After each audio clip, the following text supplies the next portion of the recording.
Hi, it's Fiestaro. Hello, Libra placement. So, yes, general end of the month, rest of July reading. Okay, Libra, Libra, Libra. Oo, so, yeah, no. General and the person on your mind po, no? Rest of July. So, let's see kung ano bang meron. Ano ba ang inyo pang matutunghayan? Anong kailangan nyo pang malaman? Mensahe, gabay, kung ano man ang ating makita. No? So, again, kung may tanong, mag-message po. Private. Okay, wag po sa comment section. Again, wala tayo sa TikTok, wala tayo sa kung saan, YT and FB lang. Okay? Kung ako po ay makikita nyo sa TikTok, hindi ako yun. Hindi ako yan. Wala nga po akong apps niyan eh. Ha? Okay, ako na mismo nagsabi. Ako na, baka naman maguluhan pa kayo. Ay, tunay kaya?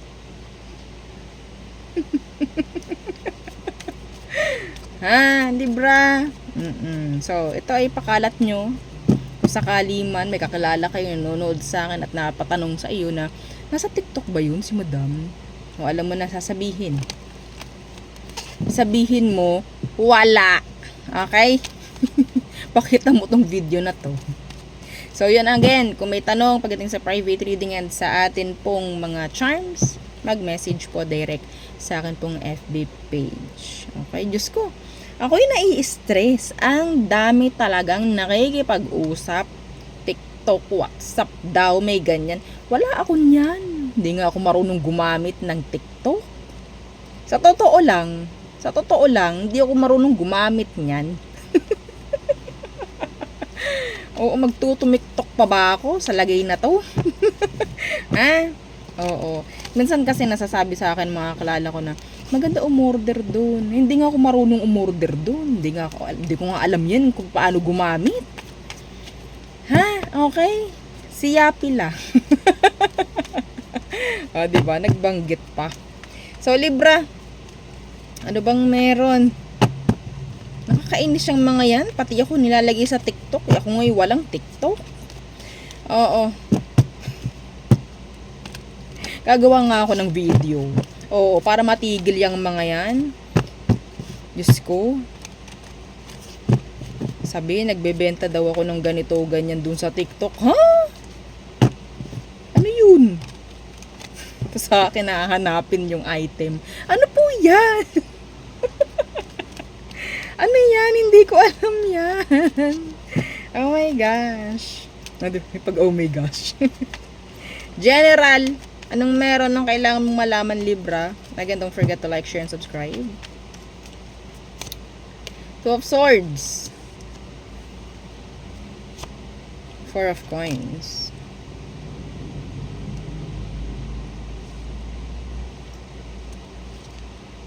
Pagdadalawang isip kung gagamitin ba yung pera or hindi. Meron din ditong umiiwas sa'yo.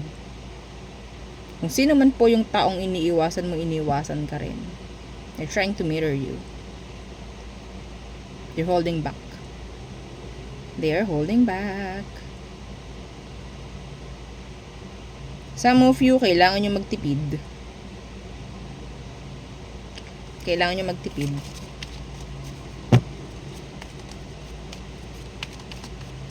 What else? Yeah, mirroring. The moon. Kung sino man yung nagmi-mirror na yun, nalulungkot yun, namimiss ka. Okay? What's with this moon? This is confusion. Star in reverse. Feeling hopeless. Somebody's too sad. Bumababa yung frequency niya.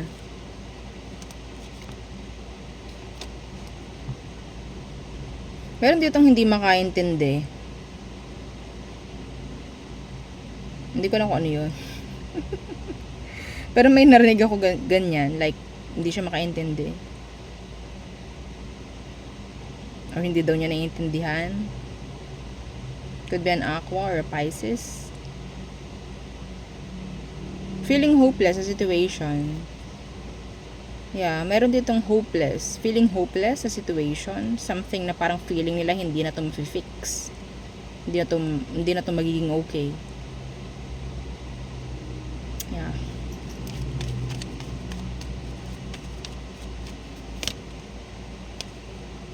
They're sad. 10 of Cups in reverse. Could be somebody from your past or naging kakilala mo.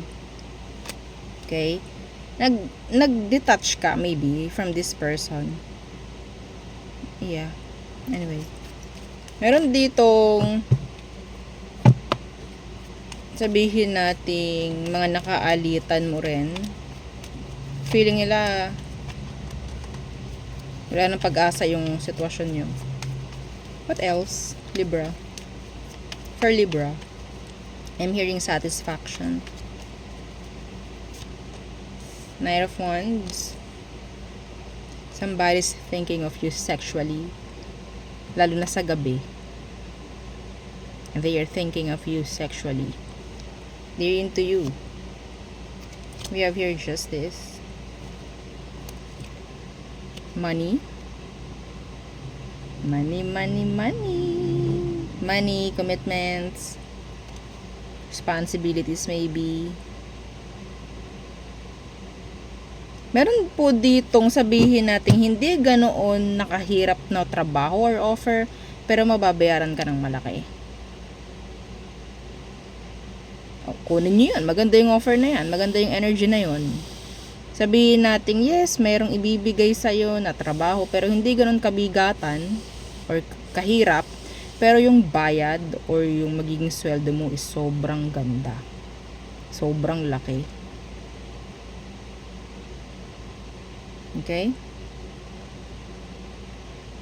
Meron din ditong sabihin nating player type energy na makikitaan mo ng pagbabago. Pagseseryoso. Sagittarius and a Libra, like you. Okay?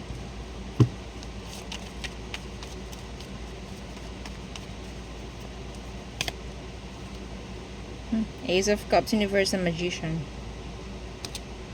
Some of you, you're manifesting a new love, a new person, or maybe there's this something na parang specific person you're trying to manifest. Darating. Iba rito ex mo. Kading na ma-manifest mo pabalik. Okay? So, end po ng July yun ha. Hanggang end lang ng July. Okay, so let's see. Again, don't forget po to like, share, and subscribe. Salamat. So, let's see the person on your mind, Libra. The person on Libra's mind.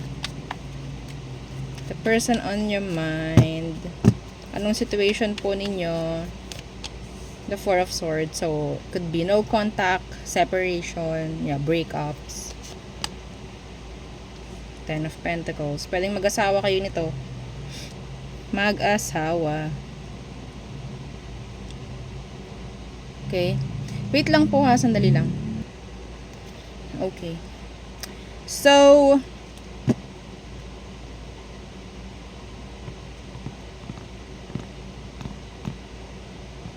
yung iba dito, masasabi natin naghihintay ng commitments, kasal, label, kung sakali, pero hindi na ibibigay. Ano ba talaga ang emosyon nito sa'yo? Ano ba talagang emosyon niya? Three of Coins in reverse. Seven of Cups. Ay, hindi rin maintindihan to. Gusto ka? Okay, isa dito, yung kayo is magkahiwalay, no contact kayo, gusto niyang makipag-ayos, pero hindi niya alam kung paano. Gusto niyang bumalik, pero hindi niya alam kung paano. Okay? Yung iba dito na sabihin natin, ginugusto nyo na magkaroon kayo ng label, or magkaroon kayo ng, sabihin natin, naghihintay ka ng commitments, kaseryosohan dun sa tao. Some of them, pwedeng merong hindi maganda, or hindi pa tumutugma sa kanilang mga sitwasyon, or yeah, kaya hindi nila maibigay. Hindi pa nila kayang ibigay. They're not ready. They are not ready. Pero gusto nila yon. Yeah. Four of Wands. Gusto po nila yon. Okay? So, hanggang kailan ka maghihintay, no? Ang dapat dyan, umaksyon na siya. What else? Libra. Person on your mind. Anong situation nyo? Para ma-check natin. The Moon. Could be a Pisces. They're silent. Ace of Wands. Libra. This person is attracted sa'yo physically. Andun yung lust. Okay? Andun yung lust.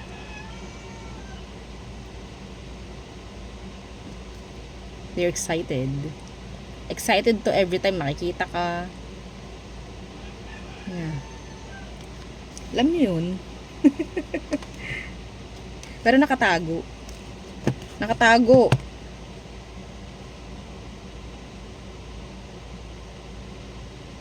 Sabihin natin your intuition, okay, sinasabi sa'yo na this person is parang may something sa'yo. Ang weird. Or sabihin natin medyo nakakatakot yung energy ng tao. Alam mo yun, parang may pagka-stalker vibe yung person. They're like physically attractive. Physically attractive. Hindi mo inaasahan ito na masasabi nating ay talaga ba? Pwede kasing ay ang ganda niya or ang pogi niya, hindi ko inaasahan na meron pala siyang something sa akin. Mga ganong bagay-bagay. Alam niyo, mostly sa mga Libra, mga ganda, mga pogi. Hindi lahat, ha? Pero, yeah. Mostly. Oh. May claim yun. Anyway. Yeah. The person needs you. I think. They need you. Merong talagang pangangailangan nitong taong to sa'yo. Meron. Physically. They want to chararap with you. Yan.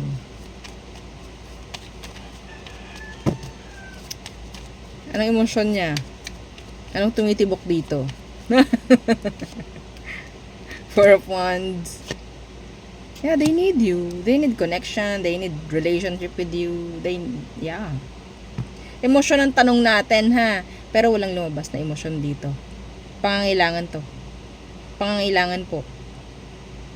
Whether ex mo to, whether somebody new, pangangailangan to, hindi to love. I think this is last.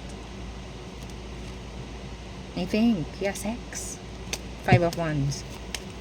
Physical. What's their next action?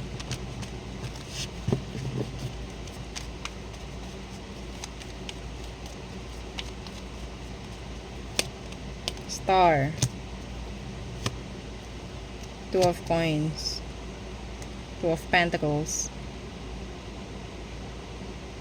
To confuse you, to give you, send you mind games, head games.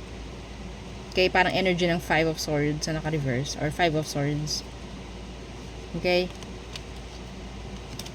Yeah. Kukunin nito attention mo.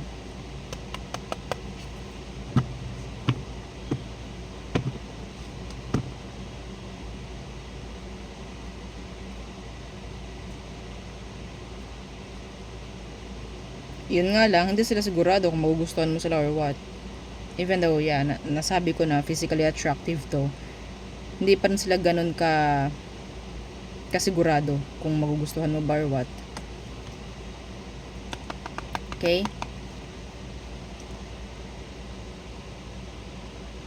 Gagawa to ng paraan. Gagawa to ng paraan. Mapansin mo lang siya. Be careful, ha. I don't like the energy. Hindi ko gusto yung energy ng person because they just want sex. No love here. No love here.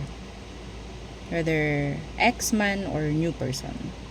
Okay, so there. Yun ang aking reading for you, Libra placements. Again, please don't forget to like, share, and subscribe, and follow our FB page. And sa natin pong YouTube channel na nasa description box below. Again, thank you. Goodbye.